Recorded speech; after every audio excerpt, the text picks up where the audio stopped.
Bom, boa noite para todo mundo.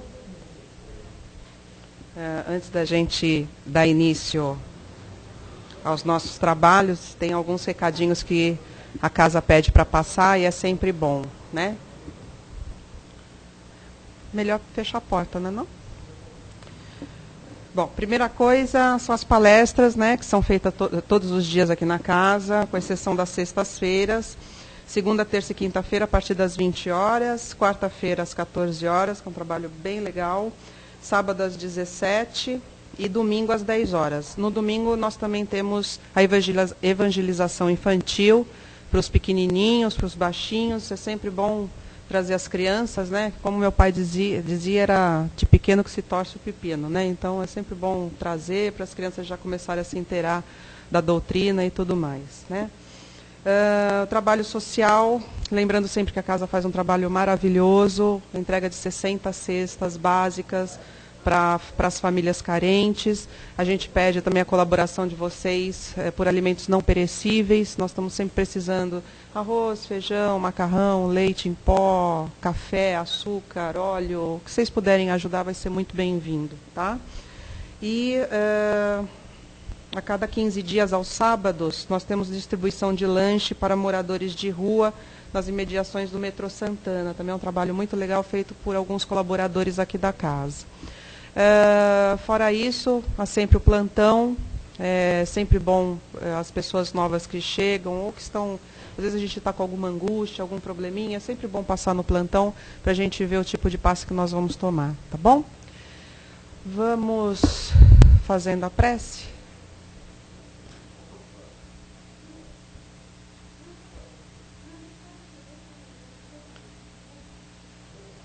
Bom, vamos nos acalmando, deixando os problemas do lado de fora da porta, entrando nessa energia maravilhosa que o plano espiritual já preparou com tanto carinho durante várias horas, entrando nessa energia, sintonizando a frequência, esquecendo, limpando a mente mesmo.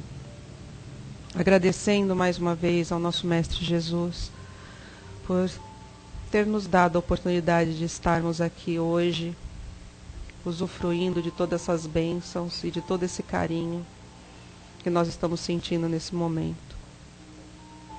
Que Jesus possa nos orientar na noite de hoje e que a gente fique com o coração mais calmo e receptivo para a palestra que nós vamos escutar. Que assim seja, amém. Hoje quem vai dar a palestra é o Marcelo, né? Marcelo, você tem uma responsabilidade dupla, certo? Porque a tua palestra também vai ser ouvida na quarta-feira, meu amigo.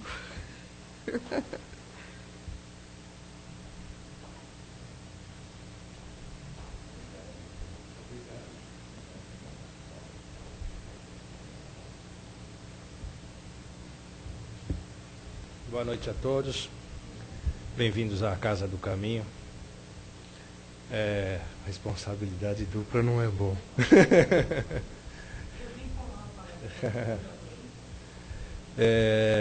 Deixo o meu abraço aqui para vocês e para as pessoas que estão nos ouvindo aí pela internet. Hoje em especial para a Lúcia e para a Lígia, a minha vibração de amor e de muito carinho que eu tenho por elas. O tema de hoje são boas obras, né? Que o Emmanuel se inspirou no Evangelho de Mateus. E eu vou usar até como um fundo, como um exemplo, o próprio Mateus e 1500 anos depois, o Martinho Lutero. Eu vou usar esses dois personagens, se assim eu posso dizer, como seres de ação com relação às boas obras. No Evangelho de Mateus, onde o Emmanuel buscou a inspiração para o texto, tem uma mensagem de Jesus, que o Mateus escreveu no Evangelho, onde Jesus orientava os apóstolos a buscar mostrar a sua própria luz, para que as obras que eles tinham realizado pudesse aparecer perante aos homens e dessa forma os homens pudessem glorificar a Deus. Agora, é muito interessante quando a gente pega o próprio Mateus como um exemplo, que era um cobrador de impostos, e Jesus vai lá e resgata ele e transforma ele, ou dá missão a ele como um apóstolo, porque ele não era uma pessoa querida no meio, ele era um judeu, e os cobradores de impostos tinham a árdua missão de recolher esse pagamento dos judeus e levar isso para os romanos. Então, o judeu que se propunha a ter essa função, a ter essa tarefa de recolher impostos, era um traidor. E é impressionante a percepção que Jesus tinha de escolher determinadas figuras que viviam na época e destinar a eles missões tão impossíveis, se assim a gente pudesse dizer. Impossível não é, porque a providência tem os seus meios, sabia os mecanismos, tinha já algumas pessoas, eu acredito, já pré-definidas, pré-escolhidas para as missões, mas não deixa de ser uma criatura, um personagem de uma certa forma que nos atrai uma certa curiosidade nesse sentido. Por que Jesus escolheu Levi, que era o primeiro nome de Mateus, conhecido lá na comunidade, o cobrador de impostos, para ser um apóstolo, para ser portador da boa nova. Não é? E de uma certa forma, ele cumpriu a sua missão e deixou aí a sua obra, que é o Evangelho. O primeiro Evangelho, o Evangelho mais completo, é o Evangelho de Mateus. Tanto é que os católicos usam o Evangelho de Mateus para doutrinar, se eu pudesse usar essa palavra, nem sei se essa palavra é correta, mas usam o Evangelho de Mateus para apresentar Jesus e a própria Igreja Católica aos pequeninos. Quer dizer, a porta de entrada, catequizar, essa era a palavra. E usa o Evangelho de Mateus como a porta inicial, né, para catequizar os pequeninos. Então ele tem aí a sua relevância, enorme relevância, cabe a mim registrar isso, e é sem dúvida uma obra espetacular, né? Essa é, vamos dizer assim, uma boa obra, uma obra magnífica do Mateus. Muito bem, o Emmanuel então pega essa dissertação de Mateus e traz para nós, para os espíritas. Então ele diz que nós precisamos, evidentemente, exemplificar as nossas boas ações, as nossas boas obras, mas de que forma, de que maneira, como que a gente leva isso para frente? Como que nós nos iluminamos para iluminar as nossas boas obras? Como que isso é possível? Esse é o questionamento que o Emmanuel faz e é sobre isso que ele discorre. E um ponto que ele destaca, o que ele ataca, é que nem tudo passa pela intelectualidade, nem tudo passa pura e simplesmente pela razão. Muitas das coisas é necessário ao homem sentir e é necessário ao homem exemplificar. E é a partir desse sentimento e desse exemplo que o homem se acende e assim mostra para os outros homens as suas obras. E quando a gente olha isso, eu sempre falo, eu sou uma pessoa até de um certo ponto cética. Eu fui criado, educado com números. E eu conheço um pouco da ciência e quase nada ou nada do espírito. E uma coisa muito, muito interessante é, quando a gente traça esse paralelo de ciência e de espírito, que a ciência ela tem de mostrar as coisas para o homem, essa é a missão da ciência. E tem a ver muito com essa ideia de mostrar as boas obras do homem, as suas obras interiores. Então, quando a gente traça esse paralelo, é possível ver duas coisas. A primeira é assim, a ciência, ela acredita naquilo que ela vê. A ciência, ela não tem nenhum sentimento. A ciência é fria. ela é matemática, ela é calculista. Só que algumas coisas, elas vão existir, quer acreditemos nela ou não. Não dá para provar o amor. A gente sente. Então, um coração só pode ser tocado, como Emmanuel fala isso, através de um outro coração. Então, é impossível tocar a alma de alguém, ou o sentimento de alguém, se nós mesmos não estivermos emocionados com isso, ou envolvidos verdadeiramente com isso. E esse é um destaque que se faz. Quando construímos uma casa, ninguém vê, depois da casa pronta, a base da casa, que nós chamamos de fundação. E uma boa fundação, uma boa casa requer uma boa fundação. Então, muitas vezes nós vemos uma casa maravilhosa, mas a fundação lá é ruim. Significa que qualquer abalo, essa casa pode ruir, né?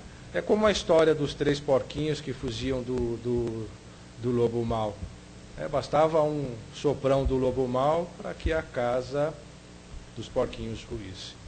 Então, as boas obras, elas estão fundamentalmente baseadas naquilo que nós somos interiormente. Não é através de uma palestra bonita, de boas palavras, que vai surgir uma boa obra. Se não tiver sentimento, se não tiver um mecanismo verdadeiro, algo sincero por trás disso, não tem efeito. É essa a grande instrução do Emmanuel. É esse o grande pedido de resgate. Ele fala assim, só é possível pacificar as pessoas se você tiver paz. O mesmo gesto de gerar humildade, sendo humilde, e de gerar amor, querendo dar amor, sentindo o amor. Então, essa necessidade do ser humano se acender para mostrar suas obras, ela passa obrigatoriamente pela nossa reforma, pelo nosso entendimento, pelo nosso questionamento de por que a gente está aqui no planeta, qual é a nossa função, por que eu convivo com determinadas pessoas, por que determinadas coisas me causam algum tipo de desconforto. Enfim, buscar esse entendimento. E através desse entendimento, desse conhecimento, a gente vai se iluminando e as nossas boas obras vão aparecendo. No comecinho eu falei para vocês que ia falar um pouquinho do Mateus, que tem essa a obra ligada a ele, que é o primeiro evangelho, e que ia falar também um pouquinho do Martinho Lutero. E se a gente olhar, são coisas assim, que não parecem ter uma tangente entre eles, mas tem. E é uma coisa muito interessante, porque o Martinho Lutero, ele se rebelou, se revoltou contra os atos ecumênicos, contra a forma como a igreja era dirigida, guiada, no começo dos anos em 1500, mais precisamente em 1517, se eu não me engano, que ele traz para a humanidade os seus 95 itens de discórdia com a igreja. Mas o item principal que ele não concordava, o que mais chamou a atenção dele, o que mais o incomodou, era o fato da igreja cobrar a tal da indulgência. O que era a indulgência? A igreja, na época, ela tinha um caderno, um livro, onde eram listados todos os tipos de desaforos, para não dizer pecados, que os homens podiam cometer perante Deus. E para cada um desses desaforos, existia uma determinada quantia monetária, que se o indivíduo disponibilizasse, ele estaria, vamos dizer assim, sendo entendido pela providência divina. E aquilo escandalizou o Lutero. Ele falou assim, não é possível que uma pessoa cometa atos e mais atos errados, moralmente errados, e o fato de pagar se veja livre disso. Ele não aceitou isso. Uma das coisas que ele não aceitou era isso. E, enfim, então ele criou todo um mecanismo para que a sociedade se colocasse contra isso, protestasse. E tanto é que o protestantismo vem disso. E aonde que isso se encontra com as boas obras? Aonde é que isso está com as nossas boas obras? Está no fato de que não adianta você ter uma ação exterior, que no caso era pagar, construir uma igreja, ajudar materialmente uma comunidade, que tudo aquilo que a gente fez de errado está eliminado. Então não é pelo ato exterior, é pelo aquilo que está dentro da gente. Então a tangente que eu digo, aonde se encontram os pensamentos, a ideia da boa obra é nisso. Qualquer coisa com os dias de hoje é totalmente mera coincidência. Não acontece isso. Muito bem. Então, Lutero, ele criou essa nova religião, se a gente pode assim dizer, ou uma dissidência da Igreja Católica para combater isso. Outra coisa que o Lutero combatia era o fato do Papa não ser a maior autoridade ou ser o representante legal ou legítimo de Deus na Terra. Mas, gente, tem uma outra coisa muito interessante, um fato histórico que tem um valor gigantesco para o mundo civilizado atual. O Lutero, ele pegou a Bíblia, que antes era escrita apenas em latim, e ela só podia ser lida e entendida pelos sacerdotes. Quer dizer, as pessoas só podiam ter contato com os evangelhos através de um sacerdote. Então, o que o Lutero fez? Ele traduziu, e dizem de uma forma extremamente rica, a Bíblia para o alemão. Martinho Lutero era alemão. E a partir desse momento, qualquer pessoa que lesse, que fosse alfabetizada em alemão, tinha contato com as palavras dos evangelhos. Muito bem, daí vocês podem estar perguntando, o que isso tem de valor? Muito, Matilde, muito. Porque a partir do instante que o indivíduo tem contato com um texto, e ele mesmo, ele lê aquilo, e por ele mesmo, ele tira as suas conclusões, ele está raciocinando, ele está criando ideias, ele está meditando, ele está refletindo, ele está discernindo sobre algo novo. Ele não está recebendo uma ideia pronta. Isso coloca ele na condição de questionar, de perguntar. E aí começa a se acender interiormente. E é isso que a gente está falando hoje. Quer dizer, essa luz interior vai aparecer, ele vai ter noções reais da boa moral e vai começar a construir e mostrar as suas boas obras. Olha que coisa interessante isso, muito importante. Talvez pouco destacado até historicamente, mas de uma forma muito importante. Vale um outro comparativo histórico. Os povos que foram colonizados pelos protestantes tiveram um desenvolvimento espetacular quando comparado com os povos que foram colonizados pelos católicos. Gente, por favor, me perdoem, eu não estou aqui para falar nem de um nem de outro. É fato histórico. Isso é um fato histórico. Por que isso? Simplesmente porque o protestante foi ensinado, na base da religião, a pensar. Só isso. O Jesus que está lá não é diferente do Jesus. Não é? É o mesmo Jesus, as mesmas lições, os mesmos evangelhos. Só que de um lado era possível questionar, enquanto que do outro lado não era possível, você tinha que aceitar aquilo. E hoje, infelizmente, né, Jurandir, ainda é atual isso, que é a nossa...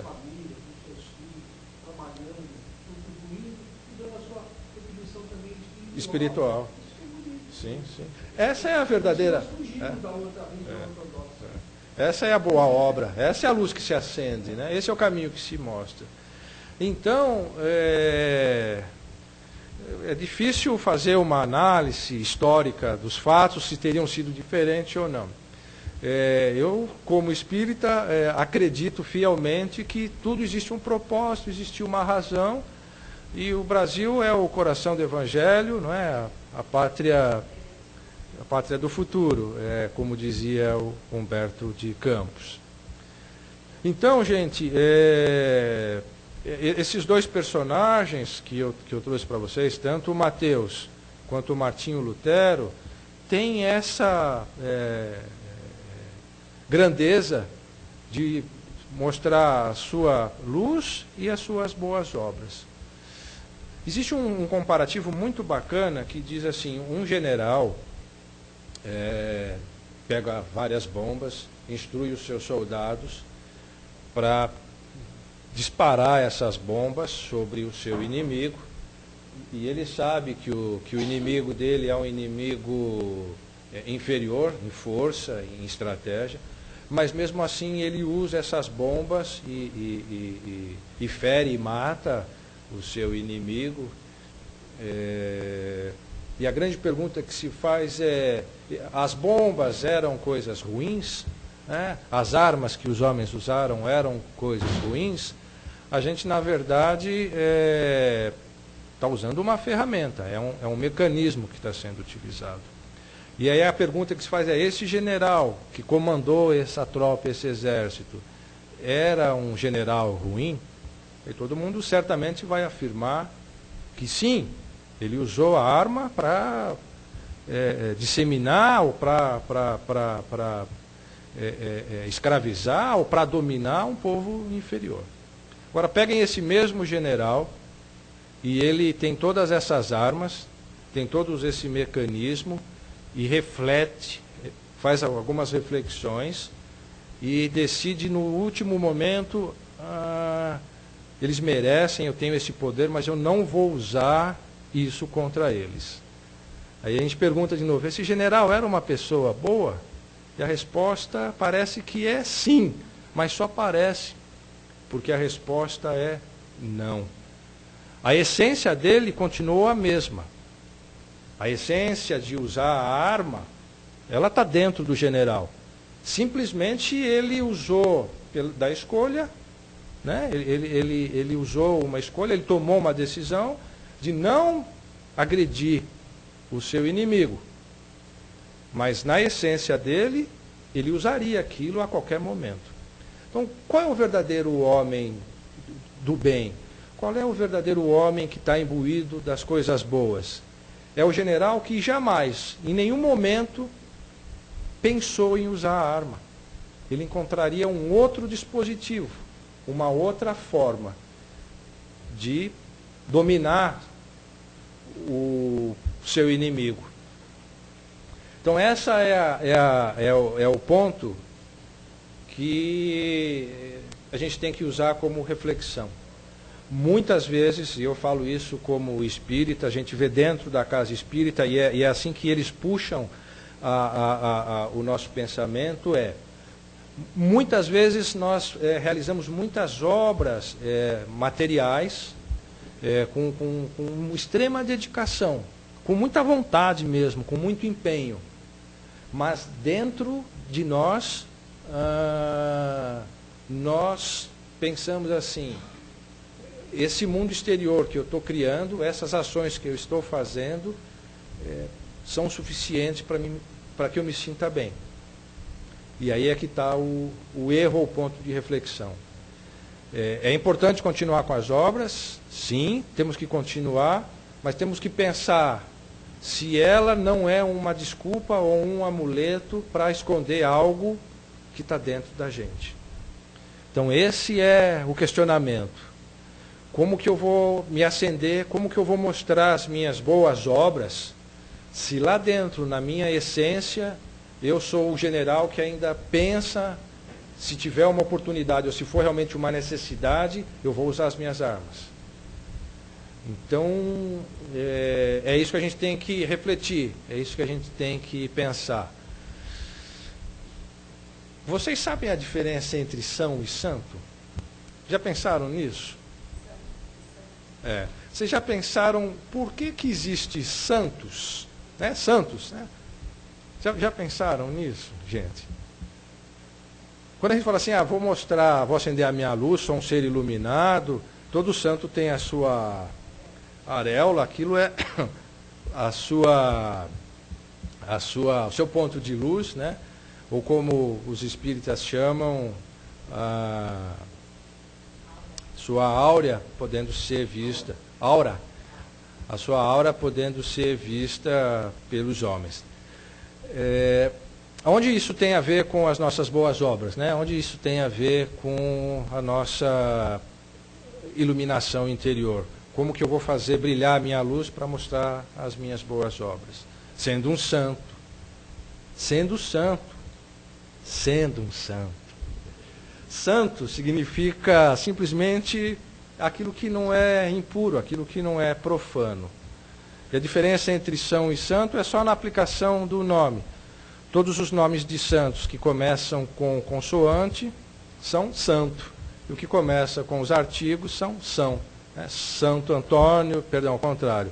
Santo Antônio, Santo Expedito, São João já é uma consoante, São Benedito, São Mateus. Então a diferença é isso, mas no fundo são as mesmas coisas. Agora, quando a gente olha a palavra são, essa é mais, vamos dizer assim, na língua portuguesa, ela traz uma interpretação mais clara para nós. Porque são é aquele que são, a pessoa que é saudável, né? A pessoa que é saudável. Então, para que a nossa luz se acenda, para que seja possível mostrar as nossas boas obras, nós precisamos ser saudáveis, precisamos ser são, precisamos ser santo. Isso é muito legal, porque todos nós temos essa capacidade. É que a igreja, dentro dos seus dogmas, ela determinou lá, e hoje são credenciados 27 mil santos. Mas eu acredito que os 6 bilhões que hoje habitam o planeta têm total condição de se tornarem santos. Eu estou fazendo uma brincadeira aqui, mas isso é sério. Exatamente. Então, quando a gente fala em ser são, significa que eu tenho que ter uma vida saudável, e a nossa vida saudável, como ser material, começa com aquilo que nós nos alimentamos. Então, ter uma boa alimentação, ter algumas regras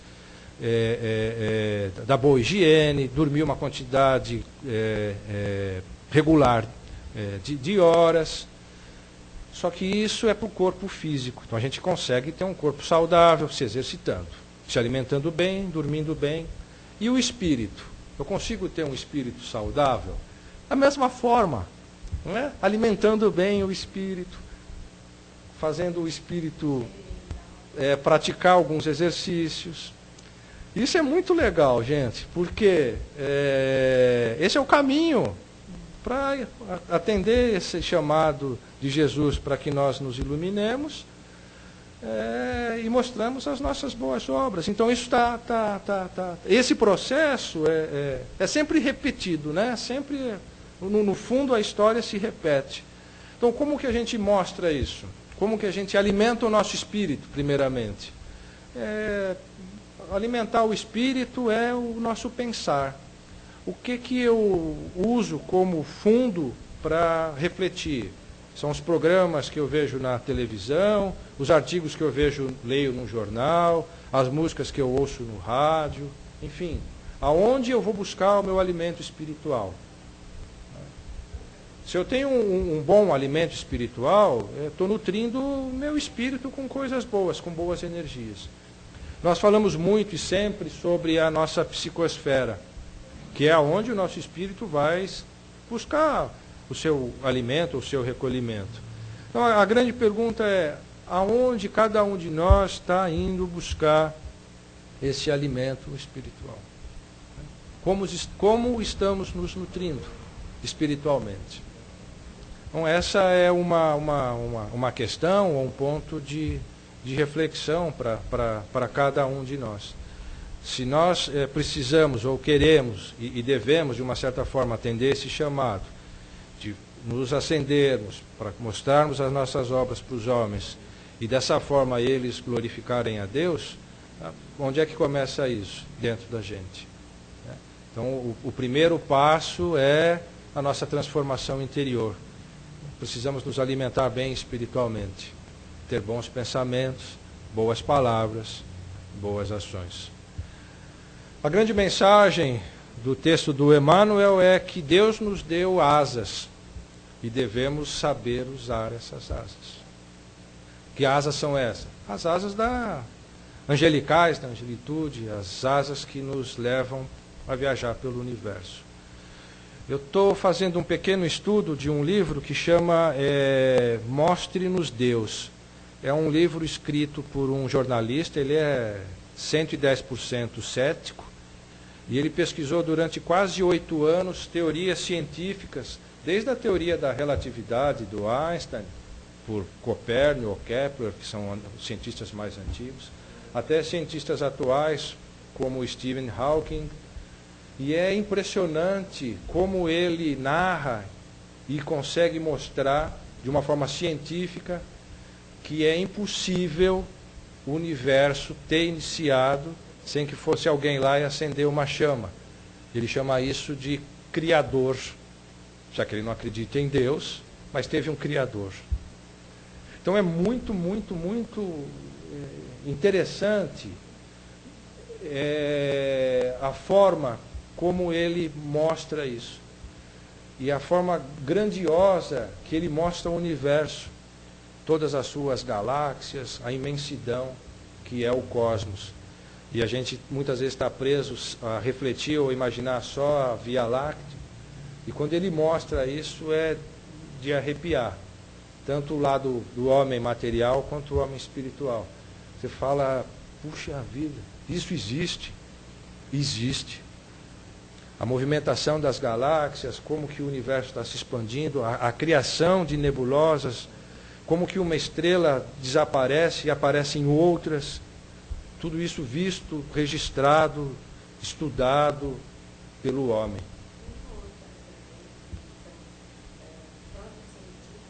Existência de Deus. Então, é muito bacana isso, porque alinha a religião, de uma certa forma, com os pensamentos científicos. É triste pensar, volto a dizer, que a ciência é tão fria e tão triste. Ciência é uma coisa muito triste. Não tem emoção, não tem sentimento. É só a pura razão dos números. Mas é necessário. Mas ela está guiando um homem para um lado mais espiritual. A religião está levando o homem a isso.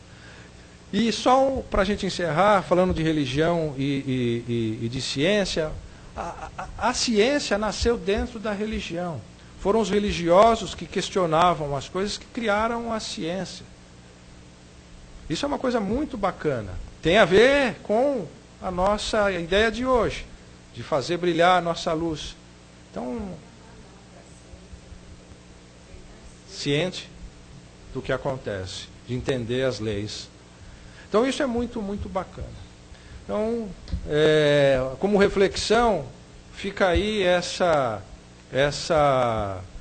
ideia de como estamos nos alimentando espiritualmente, para que seja possível acender aí a nossa luz espiritual, para a gente exemplificar as nossas obras e dessa forma motivar, contagiar outras pessoas também a seguir esse caminho, o caminho do bem, o caminho do que é correto.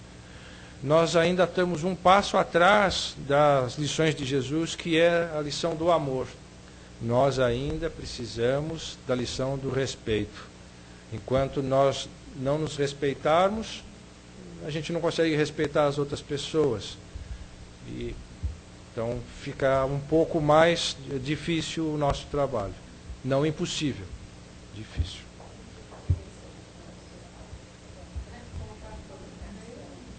Obrigado. Gente, fico à disposição de vocês. Alguma pergunta, alguma colocação aí. Agradeço o carinho e a atenção de vocês. Obrigado.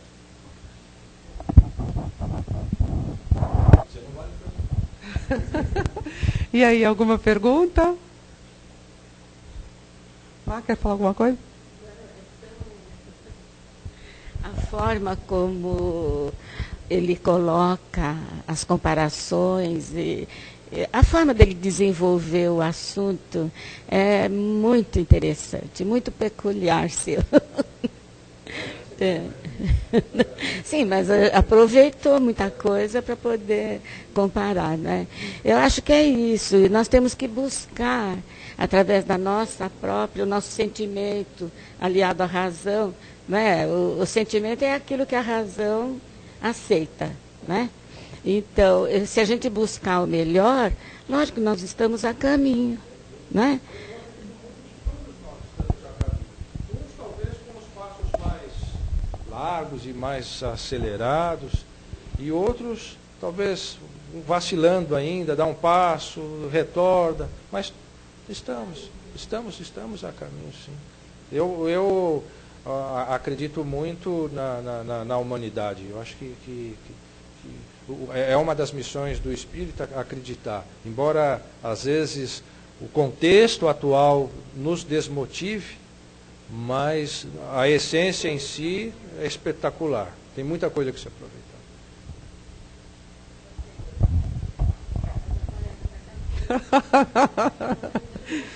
Ai, ai. Eu só acho que a gente não pode perder a fé, né? Em todos os sentidos. Então, a pessoa que perde a fé, ela perde tudo, né?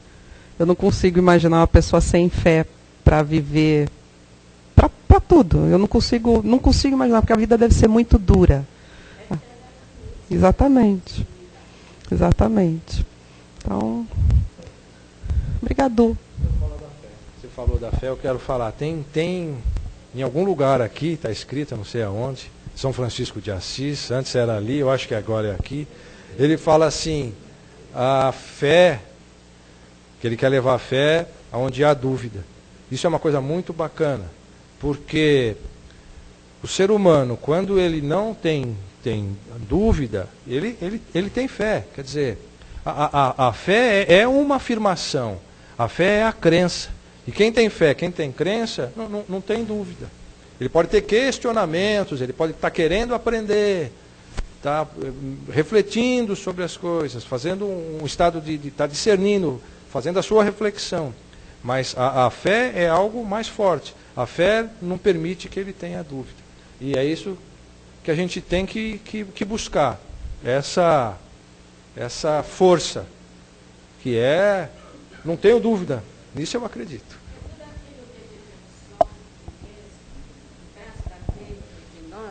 Tudo quanto nós absorvemos, trazendo para dentro de nós, se torna fé. É aquela confiança, aquela certeza que você tem de que a coisa é assim, procede dessa forma. Não é isso, sabe? Isso. Obrigado, gente.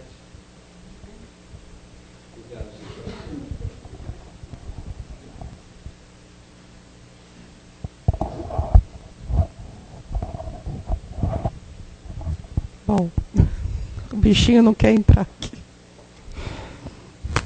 Vamos lá? Vamos cerrando os olhos, agradecendo ao nosso mestre querido por ter nos dado mais essa oportunidade de aprendizado, de estarmos aqui em meio a esse ambiente de amor, de carinho, de amizade. Agradecemos por ter dado essa oportunidade de a gente ter alguns minutos de paz nessa vida tão louca que a gente tem, e nos acalmando para justamente fazermos um pouquinho, doarmos um pouquinho do muito que a gente recebeu a alguns irmãos, algumas situações que estão precisando. Chegou a hora da gente fazer as nossas vibrações. Eu sempre me lembro muito do planeta que nós vivemos, desse planeta escola, Esse planeta que estamos aqui, com certeza, para aprender muitas coisas.